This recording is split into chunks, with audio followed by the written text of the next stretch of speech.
মোবাইলের এডিক্টেড হতে হতে এবং ওয়েস্টার্ন কালচার ফলো করতে করতে আমরা আমাদের ভারতবর্ষের কৃষ্টি সংস্কৃতি এগুলো আস্তে আস্তে ভুলে যাচ্ছি। এবং আমরা যদি এই বয়স থেকে এই চিলড্রেন্স ডে আমরা পালন করছি, এটার একটা লক্ষ্য থাকতে হবে কেন পালন করছি।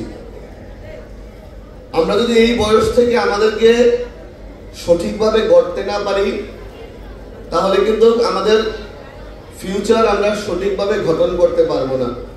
এবং ব্রাইট ফিউচার গঠন করতে গেলে এই বয়স থেকে প্রত্যেককে কয়েকটা বিষয় ফলো করে চলতে হবে।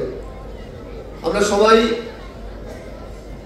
পড়াশোনা, টিউশন, টিচারের বাড়ি, স্কুলে, এগুলো আমাদের রুটিন, এগুলো আমরা করতে হবে, পড়াশোনা করতে হবে, মার্কস পেতে হবে, কম্পিটিশন থাকতে হবে। এর বাইরে গিয়েও কিছু কাজ আছে যেগুলো আমাদের করা অত্যন্ত প্রয়োজন। সকালবেলা স্কুলে যাওয়ার সময় মা বাবার পায়ে ছুঁয়ে প্রণাম করে যাওয়া। কে কে করে হাত তুলো তো। স্কুলে যাওয়ার সময় মা বাবার পায়ে। প্রত্যেকটা শিশুকে শিক্ষায় শিক্ষিত হতে হবে, তাদের সুস্বাস্থ্যের অধিকারী তারা হতে হবে, তাদের যে স্বপ্ন সেই স্বপ্ন পূরণ করতে হবে। সেই জন্য একটা পরিবেশ পরিমণ্ডল আমাদেরকে সবাইকে গড়তে হবে। শিক্ষক, শিক্ষিকা, অভিভাবক সবাইকে মিলে সেই সুন্দর সুস্থ পরিবেশ তাদেরকে দিতে হবে, যেই পরিবেশে আমাদের শিশুরা তাদের মানসিক শারীরিক বিকাশ যেন তারা করতে পারে।